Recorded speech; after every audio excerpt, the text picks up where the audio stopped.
तो क्या बात है ना भाई कि दुनिया में सिर्फ 10 तो ऐसा चैनल है ना जिसपे 100 मिलियन से भी ज्यादा सब्सक्राइबर्स है, और उसमें से ही एक चैनल है WWE का यूट्यूब चैनल। WWE तो ऐसा शो है ना भाई कि दुनिया का करोड़ों लाखों बच्चा बड़ा बूढ़ा सबका फेवरेट शो है भाई। चाहे वो हल्क होगेन का टी शर्ट फाड़ना हो, चाहे जेक द स्नेक का रैंडी सैवेज को सांप से कटवाना, या स्टीव ऑस्टिन का बियर बोतल फोड़ना, या फिर रॉक का आइकॉनिक प्रोमो। WWE मेरे तो बचपन का एक बहुत बड़ा हिस्सा है, और इसका पॉपुलैरिटी ना कल्चर, लैंग्वेज, ज्योग्राफिकल बाउंड्री सबका पार है। लेकिन 1950 में शुरू हुआ ये छोटा सा एक तो प्रमोशन आज $9 बिलियन का कंपनी कैसे बन गया, चलिए जानते हैं। तो 19th सेंचुरी के एंड में यूएस में ना कैच रेसलिंग बहुत ज्यादा फेमस होने लगा था। कैच रेसलिंग क्या होता है कि उसमें बॉडी लॉक और लेग अटैक जैसा मूव भी अलाउड होता है, जो कि तेरा नॉर्मल ग्रेको रोमन रेसलिंग में अलाउड नहीं होता है। अब कैच रेसलिंग का पॉपुलैरिटी के कारण जो प्रमोटर लोग था उन लोग अपना कार्निवल फेयर्स जो होता था, मतलब मेला टाइप का लगता था, उसमें रेसलिंग का मैच ऑर्गेनाइज करवाता था। पर ये सब मैचेस में ना बहुत सारा दिक्कत था। जैसे एक तो पहले अनस्क्रिप्ट मैच करने से मैच बहुत लंबा खिंचा जाता था, और कुछ देर का बाद ना ऑडियंस लोग बोर हो जाता था। दूसरा सबसे बड़ा प्रॉब्लम था कि रेसलर लोग इंजर बहुत हो जाता था। तो अब अगर कोई उसका स्टार रेसलर है, उसको रेसल करना है, और एक दिन पहले वो इंजर हो जा रहा है और 6-6 महीना तक रेसल नहीं कर पा रहा है, तो इससे प्रमोटर लोग को घाटा होता था। इसलिए प्रमोटर और रेसलर लोग मिल के बोला ना कि हम लोग मैच को फिक्स करना शुरू कर देते हैं। मतलब कि कौन जीतेगा, क्या सीक्वेंस होगा, ये सारा डिटेल्स पहले से ही फिक्स्ड है। और इस तरह से वर्कड मैचेस का कंसेप्ट आया। वर्कड मैच ऐसा मैच होता है जिसमें आउटकम पहले से तय रहता है, और रेसलर का जो मूव्स होता है एक्टिंग होता है, यूजुअली रियल मूव्स नहीं परफॉर्म किया जाता है। वर्कड मैचेस करने से मैचेस शॉर्ट होने लगा और बहुत ज्यादा इंटरेस्टिंग होने लगा, और इंजरी का भी कोई खतरा नहीं था। इसी कारण से 19th सेंचुरी का एंड तक और 20th सेंचुरी के बिगिनिंग के अराउंड जितना भी रेसलिंग मैचेस हो रहा था यूएस में, सारा ही वर्कड मैचेस था, यानी कि फिक्स्ड मैचेस था। अब 1910 के अराउंड ना भाई ये सारा प्रमोटर्स लोग का कार्टेल्स बनना शुरू हो गया, और रेसलिंग का ना कार्टलाइजेशन हो गया। मतलब कि हर एक रीजन में एक कार्टेल रेसलिंग मैचेस ऑपरेट कराता था, और स्पेसिफिक प्रमोटर ही अपना टेरिटरी में मैचेस ऑर्गेनाइज कर सकता है। इससे क्या हुआ ना कि पहले जो था ना बहुत सारा इंडिपेंडेंट छोटा छोटा प्रमोशंस था, और उन लोग का इंडिपेंडेंट मैचेस कंडक्ट होता था।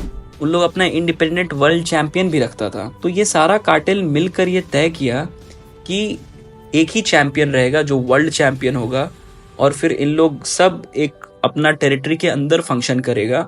और इस तरह से उन लोग रेसलर्स लोग को कंट्रोल भी करने लगा कि अगर कोई रेसलर ज्यादा पैसा में काम करना चाहता है तो इन लोग सब मिल के उसको ब्लैकलिस्ट कर देता था, और उसको फोर्स करता था कम पैसे में ही काम करने के लिए। इसके साथ ही इन लोग एक बहुत इंपॉर्टेंट प्रॉब्लम को टैकल किया, जो था रेसलर्स का डबल क्रॉस करना। बहुत बार ऐसा होता था कि कोई रेसलर अपने स्क्रिप्ट से अलग जाके मैच जीत जाता था, और उसके बाद ऑडियंस के प्रेशर में प्रमोटर्स लोग को उनको चैंपियन घोषित करना पड़ता था।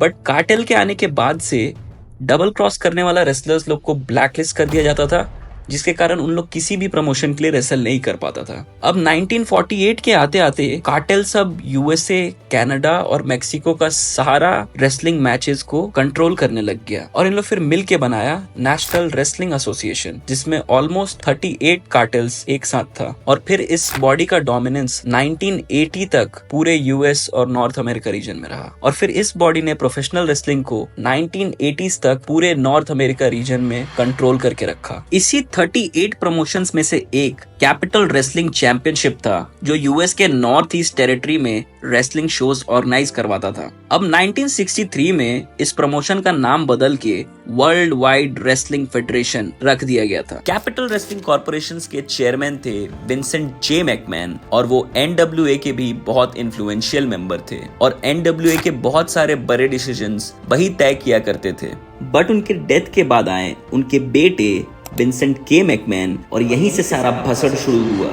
विंस मैकमैन जैसे ही चेयरमैन बनता है WWF का, वो NWA के साथ जो अलायंस था उसको खत्म कर देता है और साथ ही दूसरे टेरिटरीज में जाके भी रेसलिंग शोज ऑर्गेनाइज करने लगता है। इसके साथ ही 80s में यूएस में केबल टेलीविजन का जो बूम चल रहा था उसका मैकमैन फायदा उठाता है और टीवी पे ऑल अमेरिकन रेसलिंग करके एक शो ब्रॉडकास्ट करवाने लगता है। इसके बाद WWF का कोई मैच ही नहीं था। केबल टेलीविजन ने WWF के रेसलर्स को नेशन वाइड सेलिब्रिटीज बना दिया था। विंस मैकमैन का रेसलर अगर किसी भी शहर में शो करता था तो उसको देखने के लिए भीड़ लग जाती थी। इसी के अराउंड WWF अपना रेसलर्स को गिमिक्स, एंट्रेंस म्यूजिक और कॉस्ट्यूम्स देना शुरू कर दिया और इसी के साथ उन लोग अपना स्टोरी लाइंस भी बहुत इंटरेस्टिंग बनाने लगा था। जैसे माचो मैन का काउबॉय वाला गिमिक हुआ या फिर जेक द स्नेक का सांप लेके आना हुआ। ऐसा सब चीज से WWF और उसका कंपेटिटर्स में जमीन आसमान का फर्क आ गया था और लेट 80s तक सिर्फ 2 ही रेसलिंग प्रमोशन रह गया था, एक WWF और एक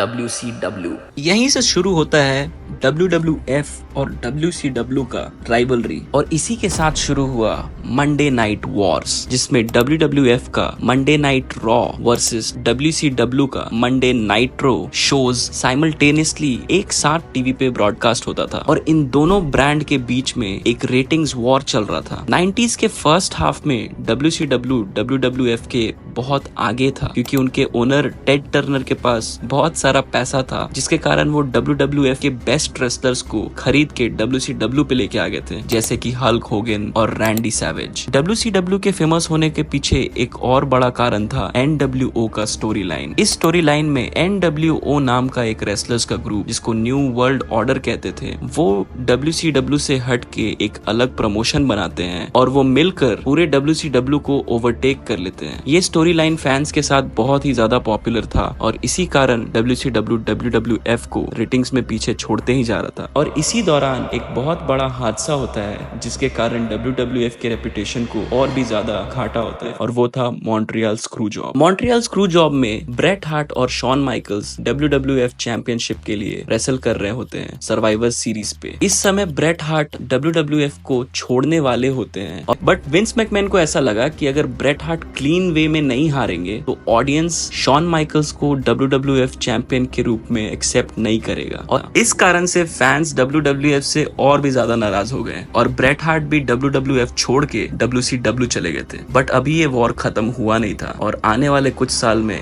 WWF WCW को बहुत पीछे छोड़ देगा। Come on out, you rapist! 90s के सेकेंड हाफ में WWF एक फैमिली ओरिएंटेड शो से हट के बहुत ही ज्यादा सेक्सुअलाइज्ड और वायलेंट शो बन गया था और इसी एरा को कहते हैं एटीट्यूड एरा। एक ऐसा समय जब WWE यंग टीनेजर्स और एडल्ट सेंट्रिक कंटेंट बनाने लगा था और इसी दौरान द रॉक, स्टोन कोल्ड और मिक फोली जैसे रेसलर्स नेशनल सेंसेशन बन गए थे। ये स्टोरी लाइन इतना अच्छा था कि पहली बार WWF WCW को रेटिंग्स में पीछे कर पाया। उधर WCW के फैंस NWO वाले स्टोरी लाइन से बोर हो गए थे और उसके साथ ही बहुत सारे क्रिएटिव मिस्टेक्स के कारण WCW के रेटिंग्स गिरते जा रहे थे, जैसे कि गोल्डबर्ग का स्ट्रीक तोड़ना और एक साल के अंदर 8 बार वर्ल्ड हैवीवेट चैंपियनशिप का चेंज होना। साथ ही जो रेसलर्स को WCW WWF से खरीदा था उन लोग को बहुत सारा पैसा ऑफर किया था जो अब मेंटेन करना उसके लिए मुश्किल होते जा रहा था क्योंकि उसका रेटिंग्स गिरते जा रहा था और रेवेन्यू कम होते जा रहा था। उधर WWF एटीट्यूड एरा के सक्सेस के बाद हद से ज्यादा पॉपुलर था और उनके रेटिंग्स भी बहुत हाई हो गए थे और इसके बाद ही अंत हुआ मंडे नाइट वॉर्स का, जिसमें फाइनली विंस मैकमैन ने WCW का सारा ओनरशिप खरीद लिया और यहीं से शुरू हुआ WWF का प्रोफेशनल रेसलिंग में राज। Of WCW is in my hands. और दोस्तों हमें जरूर बताएं कि आपको ये एपिसोड कैसा लगा और कमेंट सेक्शन में सजेशंस भी दें कि हम और कौन से टॉपिक्स पे ऐसे वीडियोस बना सकते हैं। लाइक करें, शेयर करें, सब्सक्राइब करें और चिल करें गाइस, चिल हम।